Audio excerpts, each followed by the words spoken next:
Donald Trump is making some serious moves. He's already announced his first handful of cabinet picks. We're going to take a look at those picks and explain why we are on the right track for Trump 2.0.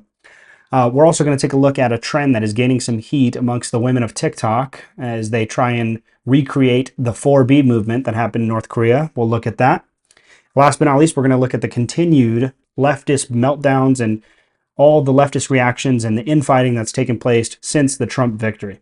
So welcome to Principled Politics, and today we're going to cut through the commentary.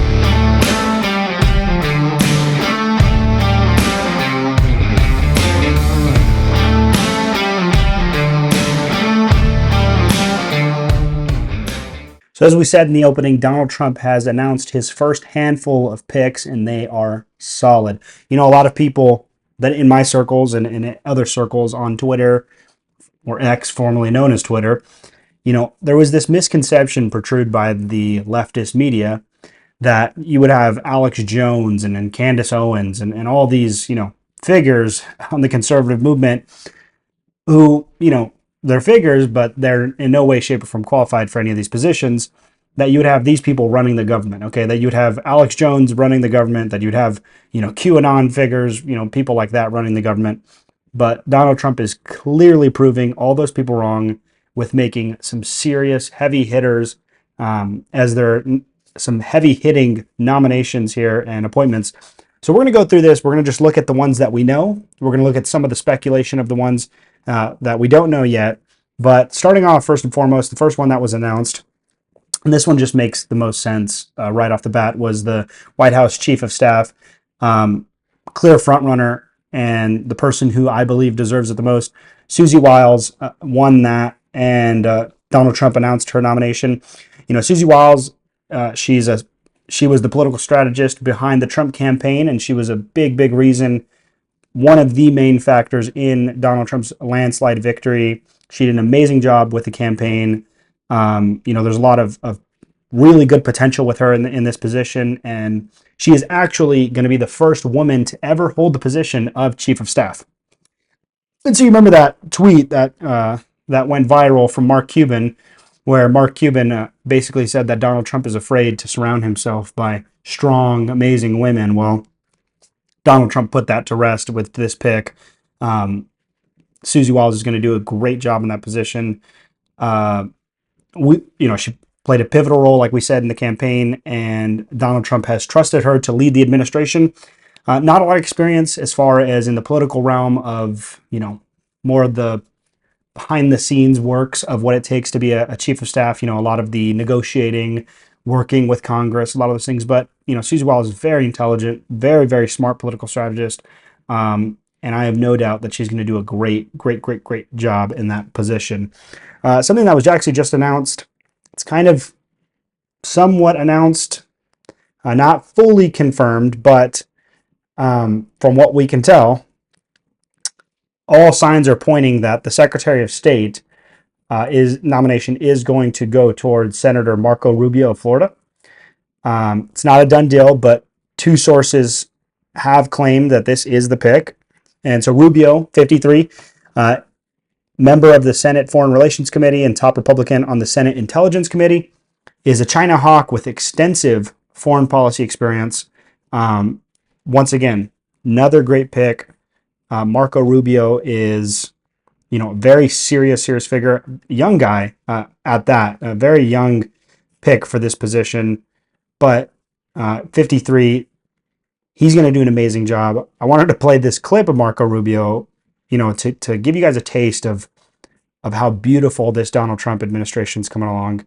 Here's a tape of Marco Rubio being extremely unapologetic about his stance on Hamas. And this is what we need. We don't need the cowards that we have in Washington, D.C. right now under the Harris-Biden administration. This is the type of Secretary of State we need, and this is exactly the type of Secretary of State that we are going to get in Marco Rubio. Here's Marco Rubio dealing with a heckler that came to Congress, attacking him about his stance on Hamas. Let's take a look at that. Senator Rubio Rubio, will you call for ceasefire? No, I will in not. Gaza? On the Senator contrary. Rubio, Are you filming it? wait, So I want you guys to get this. I want them to destroy every element of Hamas they can get their hands on. These people are vicious animals who did horrifying crimes. And I hope you guys post that. And what about the civilians that are being killed every day? Hamas should stop hiding behind civilians, putting civilians in the way. Hamas knew that this was going to lead to this. So Hamas has stopped building their military installations underneath hospitals. So you don't care that 15,000 have died? You don't care about the babies that are being killed every day? I think it's horrifying. I think it's terrible, and I think Hamas is 100% to blame. That's what I think. Make sure you post that, please. Well, ladies and gentlemen, that is your new Secretary of State. Just to put this into reference and perspective, I want to show you the old Secretary of State and how flimsy he was. So here are a few clips of the old Secretary of State that, thank goodness, is on his way out. So let's take a look at this guy.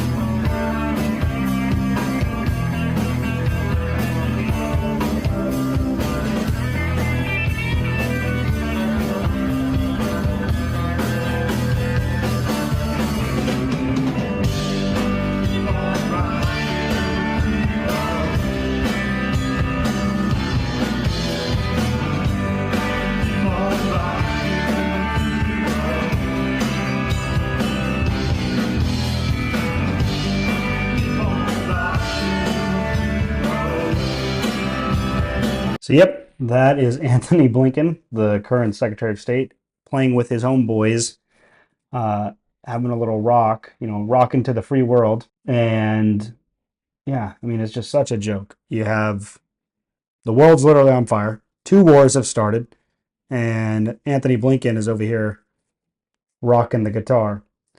I'll play one more clip of Blinken and how flimsy he is. Here's a clip of him that we'll play here. Let's take a look at it.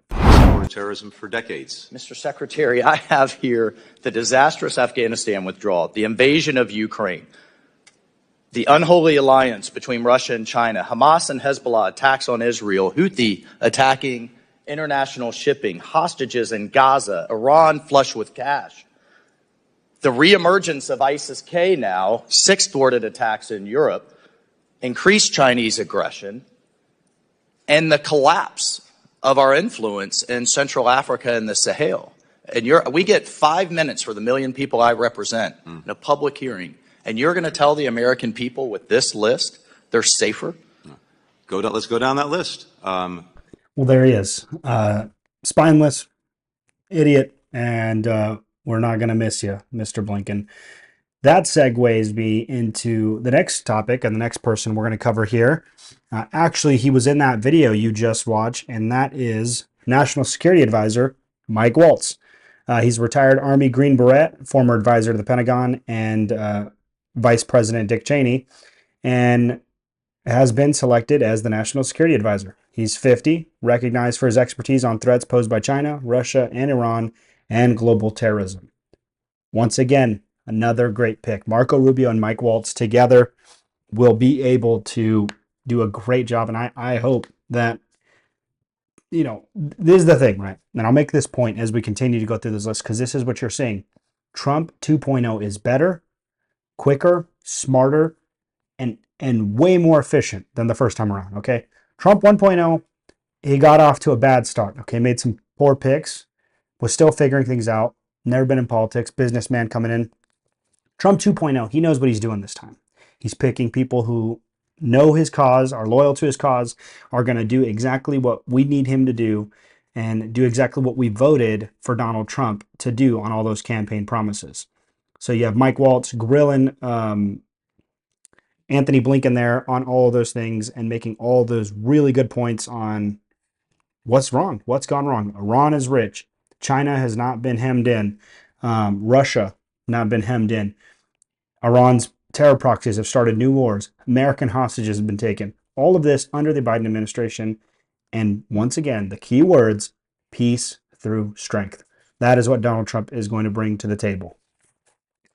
For the U.S. ambassador to the UN ambassador is going to be Elise Stefanik. Once again, another great pick.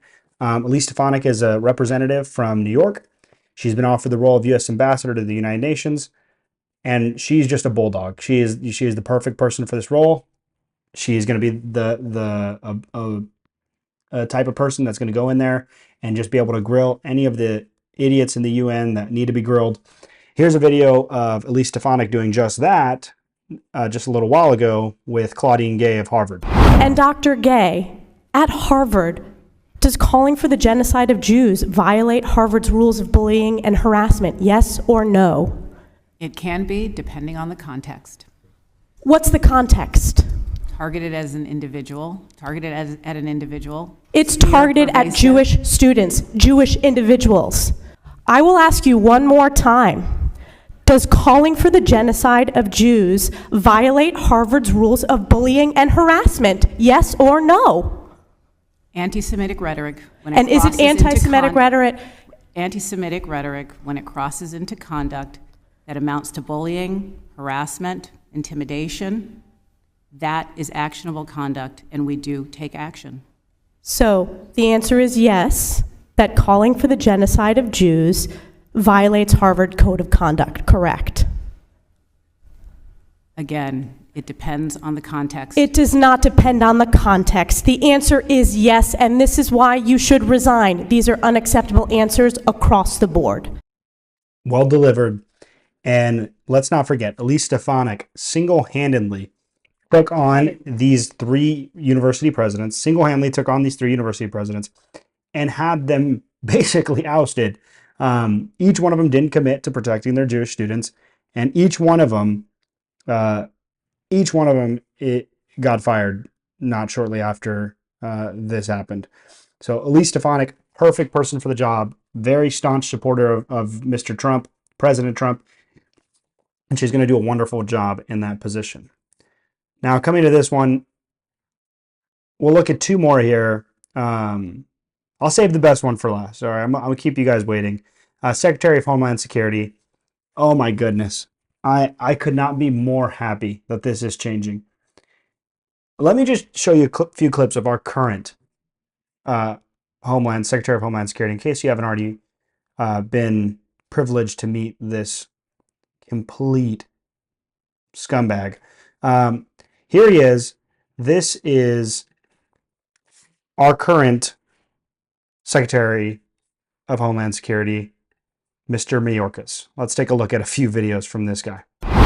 Did you just parachute in from another planet, Mr. Secretary? Because you're the only person in the Milky Way who believes that we're not having massive illegal immigration into America. Senator, you're putting words into my mouth. No, sir, I'm accurately describing the situation because you think our borders ought to be open. And it would be more intellectually honest if you just say that. That is false. I don't agree with you. You have to watch up here what people do, not what they say, and everything else is just cottage cheese.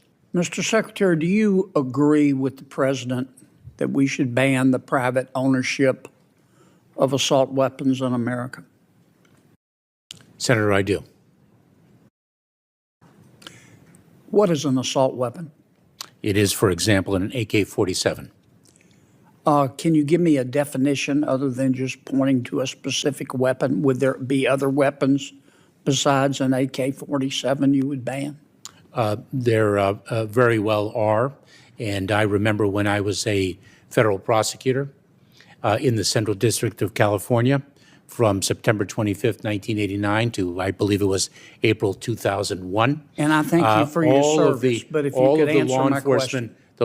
The vast majority of law enforcement officers, leaders with whom I worked were greatly in support of the assault weapons ban. Mr. Chairman, you know why we get so...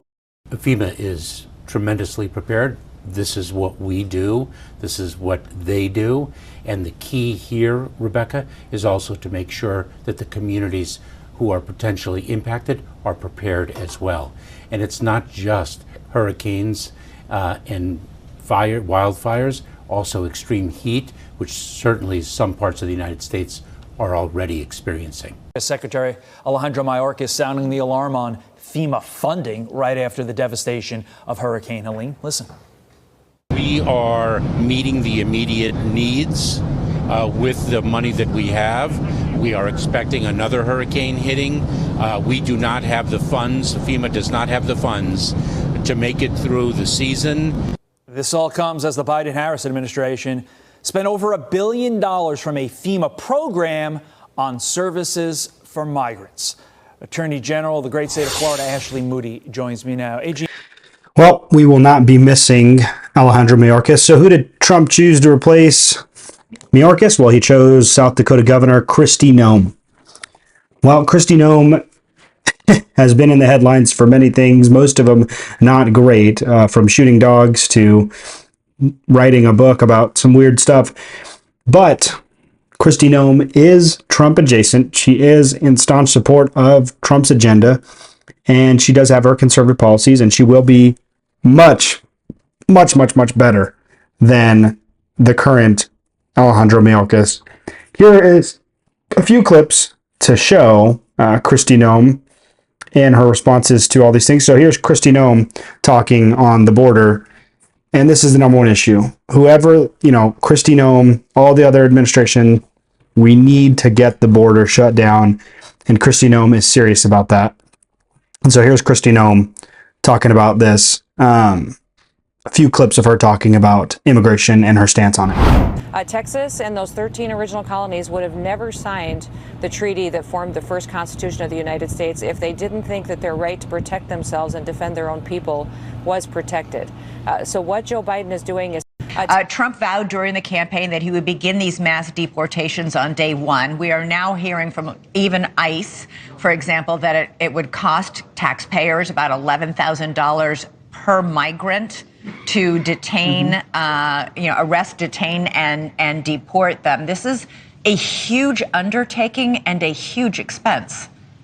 It is going to be a big operation. And President Trump has already indicated that he wants to start by making sure that we're deporting the most dangerous first. Those criminals, murderers, rapists that are threatening safety in our communities, they're going to be the first ones on the list to go. And from there, yes, it's a commitment, but it's a commitment for our national security interests.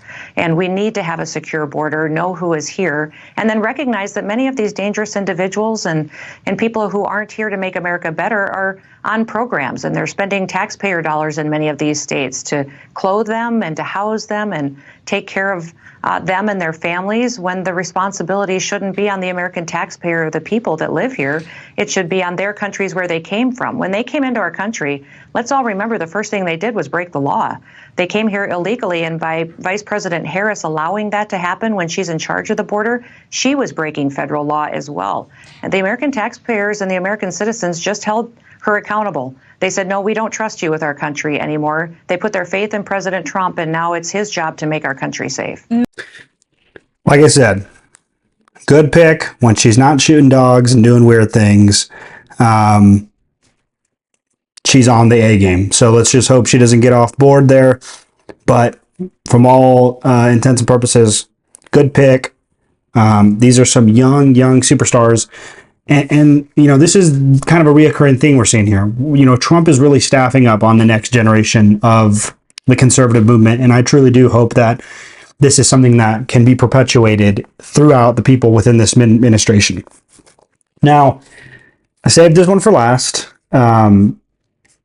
Last but not least, the best pick so far that we are all 100% happy about. A lot of people thought that Trump talking on the border was maybe just fluff, maybe just a talking point for him, something like everybody said, a campaign issue, something that he didn't want to deal with. Well, Trump has shut all those claims down with this very, very serious pick. This is Trump's official border czar, the man who's going to be the former directing actor of ICE, has now been appointed the border czar, Tom Homan. Now, if you're not familiar with Tom Homan, you're in for a treat here. He has been appointed to oversee border security. Homan is known for his stringent immigration policies and is expected to focus on deporting undocumented immigrants who pose threats. So, it's all over X. I'd be so surprised if you guys haven't heard or seen about this. But let's take a look here at some of my favorite clips of Mr. Tom Homan, our new border czar. This memo. You're not the author, but you signed the memo. Yes, a zero tolerance memo. So you provided the official recommendation to Secretary Nielsen for the United States to pursue family separation. I gave Secretary Nielsen numerous recommendations on how to secure the border and save lives. But it says here that you gave her numerous options, but the recommendation was option 3, family separation. What I'm saying, this is not the only paper where we've given the Secretary numerous options to secure the border and save lives. And so the recommendation, of the many that you recommended family separation. I recommend a zero tolerance. Which includes family separation.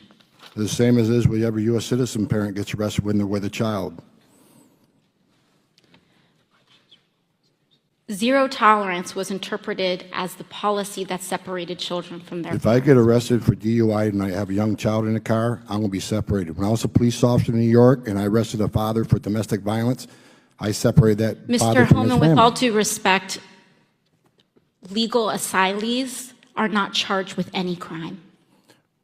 When you're into the country illegally, it's violation 8 United States Code 1325. Seeking asylum is legal. If you want to seek asylum, you go through the port of entry, do it the legal way.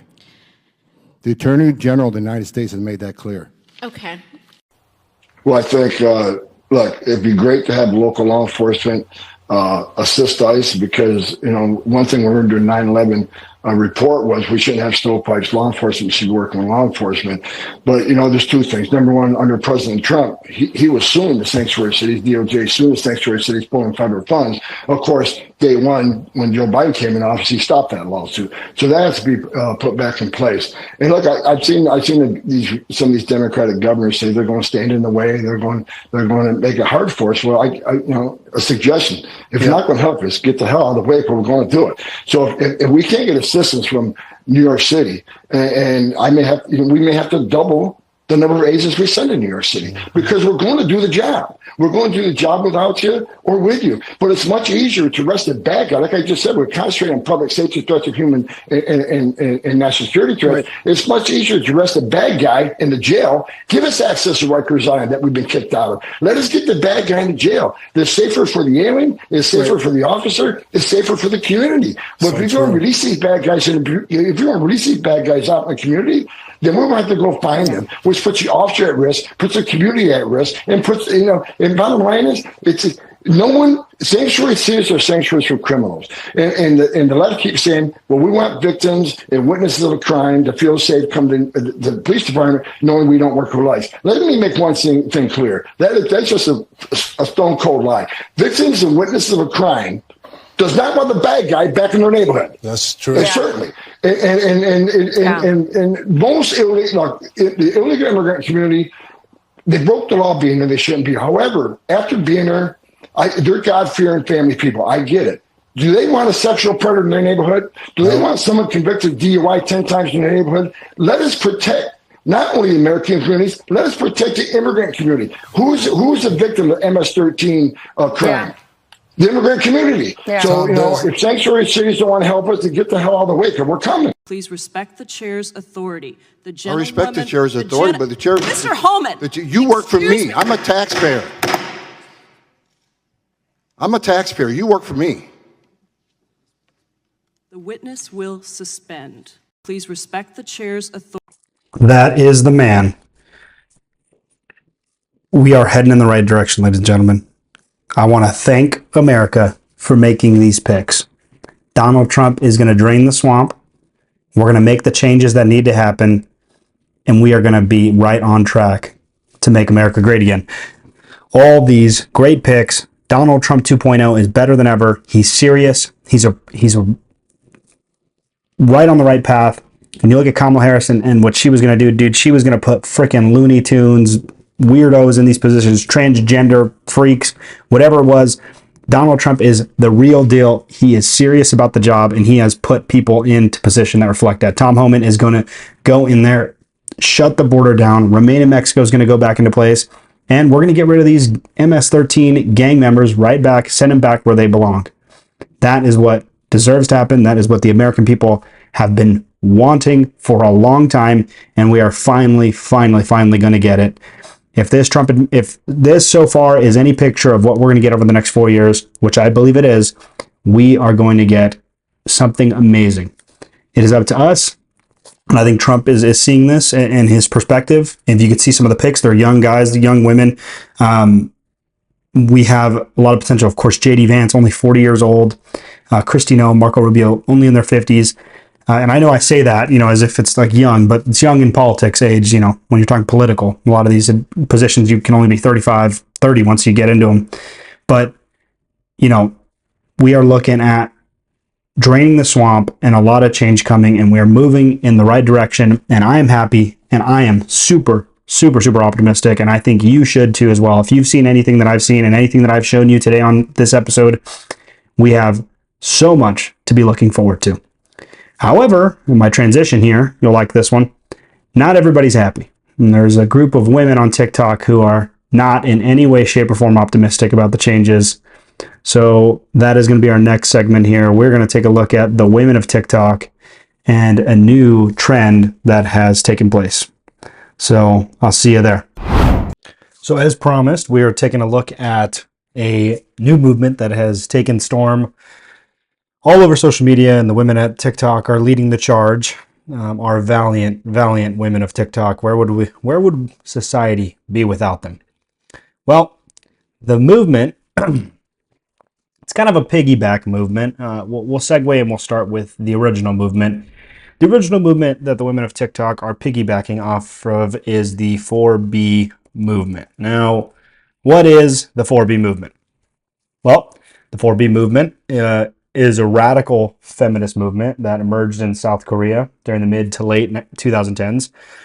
On Twitter and on the website WOMAD, the name 4B refers to the four tenets, which all start with the Korean language term bai, or roughly meaning no. So its proponents do not date, they do not get married, they do not have sex, and they do not have children with men. So it's a radical feminist movement. This movement is gaining traction after the re-election of Donald Trump in the 2024 race. Many videos have been posted and have reflected the same idea. And so let's take a look here. I want us to start off and just jump right into it. Let's see what the women of TikTok are proclaiming their reasoning is for this radical shift in their behavior. Let's take a look at some of these videos. Donald Trump is president, and I think all women should stop having sex for the next 4 years. In protest and protection of your bodies. As we know, if that little baby inside you gives you any trouble and you need an emergency healthcare, you're fucked and you're gonna die. I think that is sufficient enough reason to stop having sex. Don't you agree? This vote wasn't a vote for Americans. This vote was for men. And unless we want to become the Handmaid's Tale, then us women need to protest because this is some buttery bullshit. I'm gonna be honest, I was very blindsided by the results this morning. I've decided that cigarettes don't count today, and I honestly might go get a tattoo. But I also have decided that for the next 4 years, I am going to abstain from schmex with men. And funny enough, I actually just broke up with my boyfriend a handful of days before the election, and it had nothing to do with the anticipation of Donald Trump winning this election. It had everything to do with problems within our relationship and massive differences between who we were as people, which was unfortunate and sad. I wish him well, though. But yeah, as a woman, my bodily autonomy matters, and this is my way to exercise sovereignty over that. So I highly encourage any other women that are single and care about progressing women's rights and still fighting for our bodily autonomy to do the same. Delete your dating apps, because we can come together in community, and if you need somebody to cuddle or hold your hand or give you a kiss, I bet you one of your girlfriends would do it, okay? And you don't even have to really be gay, okay? It's okay to have a lot of platonic love for the next 4 years. I think we can look to South Korea and the 4B movement as a point of inspiration for us. All I have to say is good luck getting laid. Especially in Florida, because me and my girlies are participating in the 4B movement. That's my next plan, and I'm dead fucking serious. Well, there they are. There's the TikTok women of America finally standing up to the system. They're finally going to put their foot down, just like the women in the 4B movement. And, I think the general consensus is this is great. I wish the women of America would have done this earlier.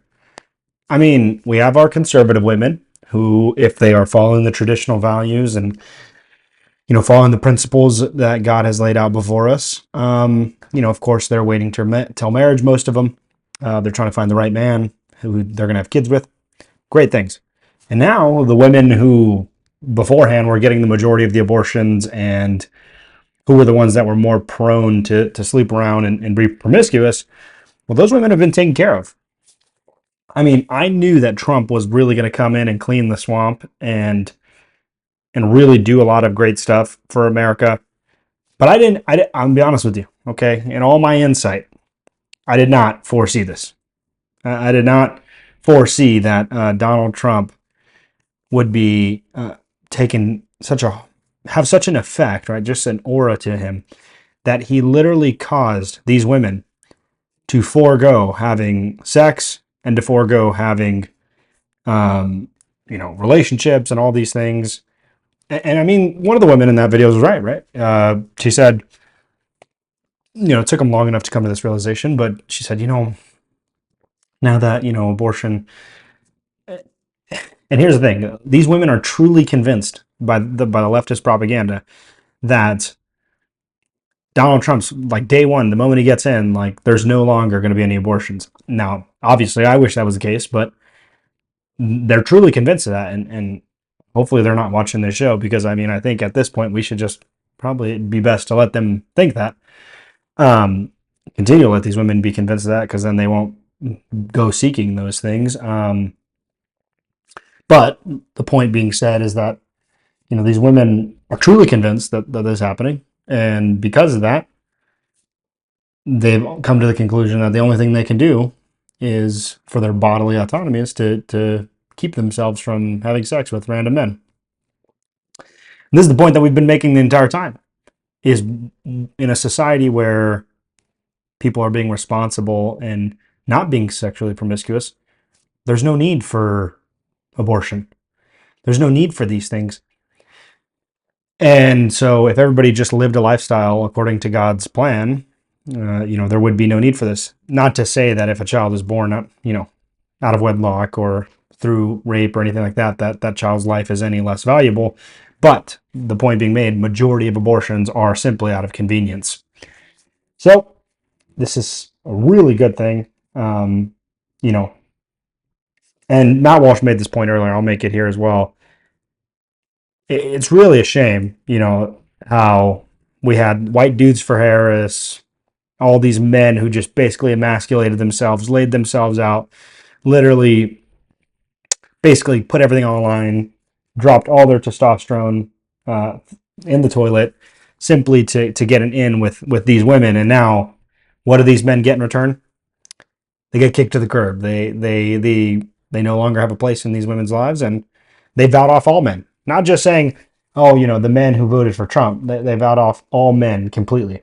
So that's what you guys get. That's really what these guys. I mean, there's all these guys who thought. These guys thought that if they aligned with Harris, aligned with the liberal agenda, that would mean that they would have this in with this group of women, and well, they were sadly mistaken.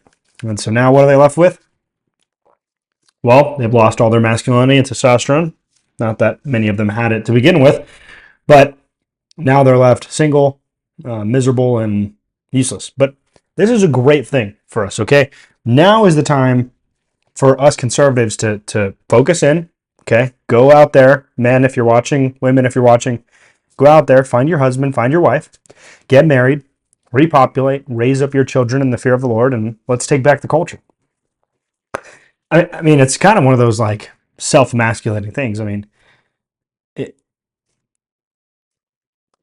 I guess this is, I really don't know what to say to these women. They must think that there's, like, an exuberant amount of women who are going to do this with them, and that most of these men, here's the point, right? They think that these conservative men were interested in them in the first place. The men who voted for Trump. I can tell you, 100%, the men who voted for Trump and conservative men are not interested in these women. Okay, a godly man, godly woman, they're not interested in the lunacy that you guys are living in. And so, you're really not even affecting us. I'm married. Many of my friends are married. But even the single men that I know in my life, you were nowhere near their radar. Okay. The guys who voted for Trump, you were nowhere near being even in their top 1 million top list at all. I mean, a lot of these men would probably rather die and not have any children than be with some of these women. So a lot of them were just insufferable women. So Trump is just taking W after W. I mean, he's over here draining the swamp, setting up a beautiful administration, and while at the same time allowing us to finally, curb off these women and allow them to just be alone, and I guess that's it. If it's their choice, really. I mean, if their response to Trump winning is to die alone and have no children and to not have a husband and not be happy, then more power to you. But with that point being made, in all seriousness, do feel bad for these women. They are truly, truly misled. And with that, these women have taken it upon themselves to think that a good idea, in order to show their solidarity with the movement, is to go from ugly to hideous, or sometimes hideous to monstrosity. Let's take a look at what I'm referring to.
Не скрывай эмоции. It's getting hair. Let's see here. Maybe I gotta cut it. There we go. Have I given up on America? I've also given up on coloring this hair because, right? Fuck coloring my hair. Fuck having my hair be long and luxurious. Fuck all that shit. Fuck being skinny. Fuck being hot. Fuck being all the things that the patriarchy wants us to be. Because clearly, they don't give a shit about us. And I'm talking to you too. Those of you ladies who have the internalized misogyny required to do what you did. Minorities who are so scared of a woman in power that you'd rather cozy up to the white man just in case some crumbs fall off his plate so that you may eat from them. Yes, scraps. I don't know how to work this thing, but I'm on my way. I'm gonna figure it out. Let's just do some cutting. You know why? Because this is taking too long. Here we go. Short hair we go. Here we go. Here we go. Here we go. We're cutting it off because fuck you. That's why. You think I'm crazy? Me too. Crazy. Just like all the women before me who were crazy. So fucking crazy. You know what?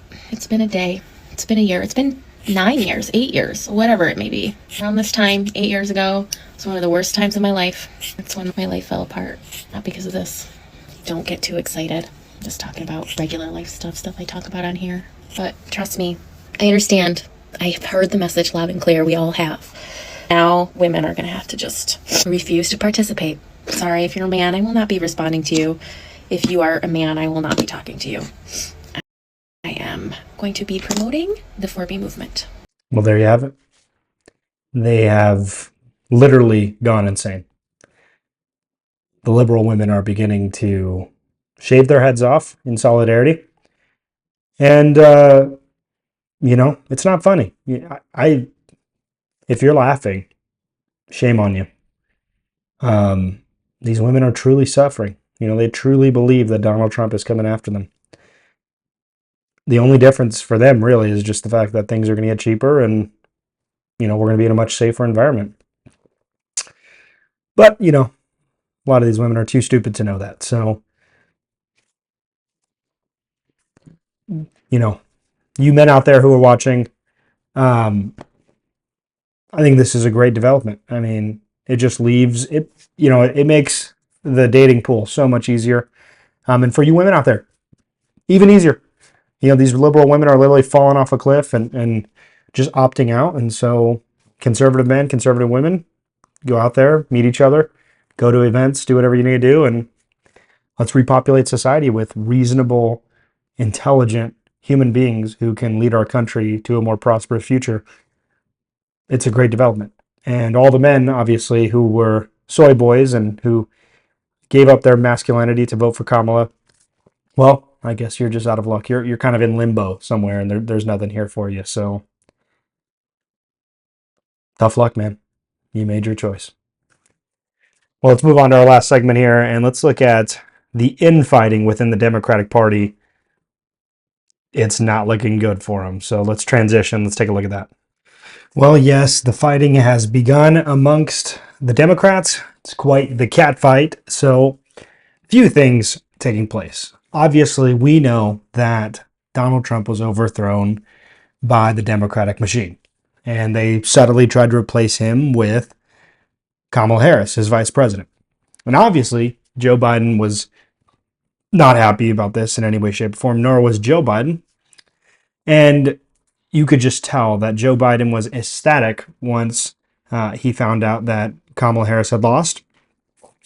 And so there was obviously that tension there. But moving forward now, what is the future of the Democratic Party? It is not looking good. It is the first time in a long time that there is no prospective forerunner for the 2024 election. And we see that here. There's nobody in the front runner. There's a lot of, suspected candidates potentially in 2028 for a presidential nominee, but they really are, stuck in a place where they're lost for potential candidates. And so what does that mean then for the future of them? Well, they're all trying to figure that out. And there's some wings of the Democratic Party that seem to be a little more reasonable, and then there's other wings that are sticking to business as usual. This election has proven that business as usual is not going to work anymore.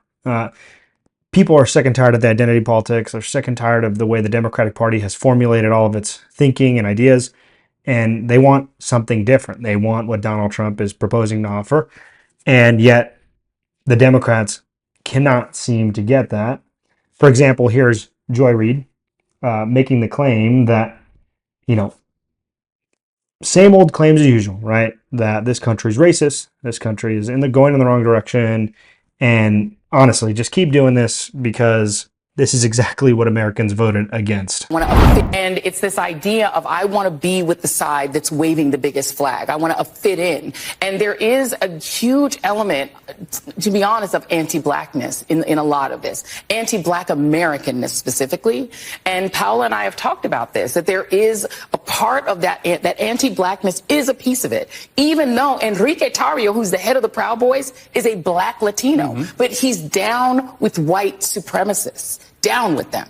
And there's this idea that I'm black, but I'm not black. I may look black to you. I may be black if I'm walking through Bloomingdale's and get followed around. But in my mind, I'm identifying with whiteness because whiteness means privilege and it means not being a black American. This has to be unpacked because this shift among Latino men is significant. And it says something about where we're going in this country, about whether we can create an appeal. There's also, the last thing I will throw in is the creation of the idea that everything that Vice President Harris was proposing is communism. Yeah. That is a potent argument.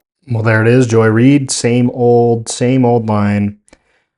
And this is the thing. They will never understand. They will never seem to get the fact that it has nothing to do with the politics. It has nothing to do with the fact that these men are racist. the left is going to continue to do these identity politics. They think that they can continue to push this agenda when America has clearly voted against this. And this is why MSNBC and all their ratings and the leftist media's ratings are in the tank. And so something that happened today that shows exactly the tension and everything that has taken place between Biden and Harris, the Bidens and Kamala Harris and them. Let's take a look at this video that was released on Veterans Day showing Joe Biden completely giving Kamala Harris the silent treatment.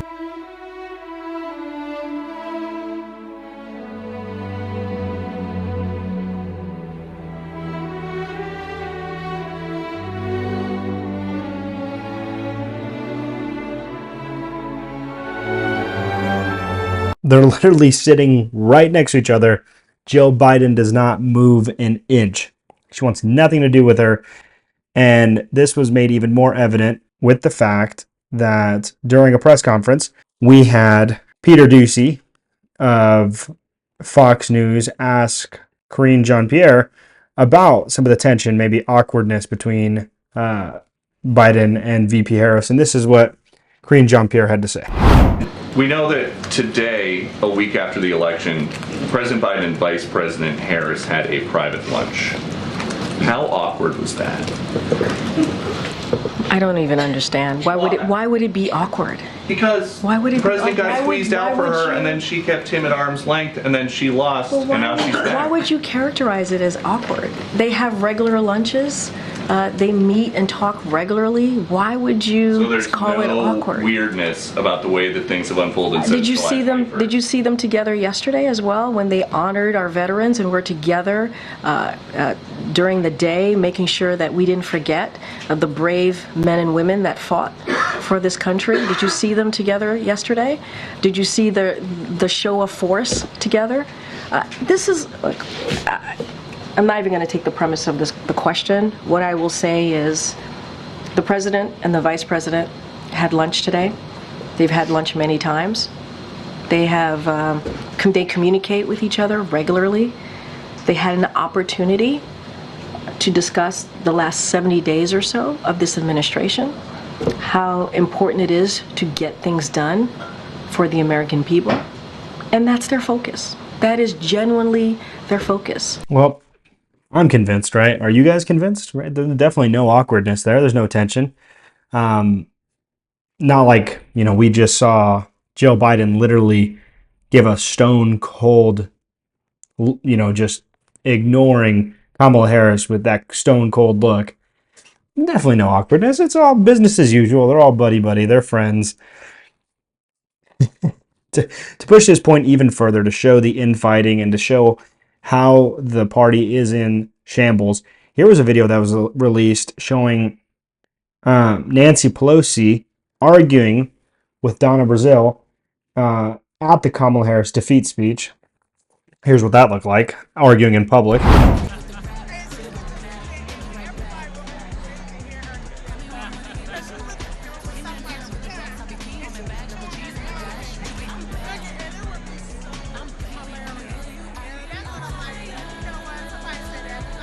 Things are not looking good for them.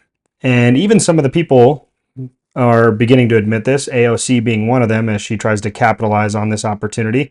Here's AOC giving her response to what her thoughts are about the election. Personally, I don't. I think that a lot of voters really don't like fake people, and they're sick and tired of fake politicians.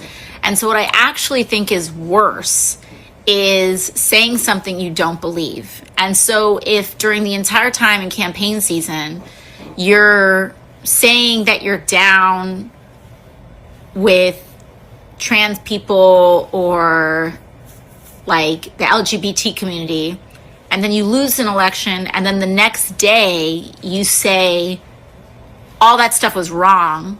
I actually think what people are more upset about is someone was doing something they didn't believe and just saying something.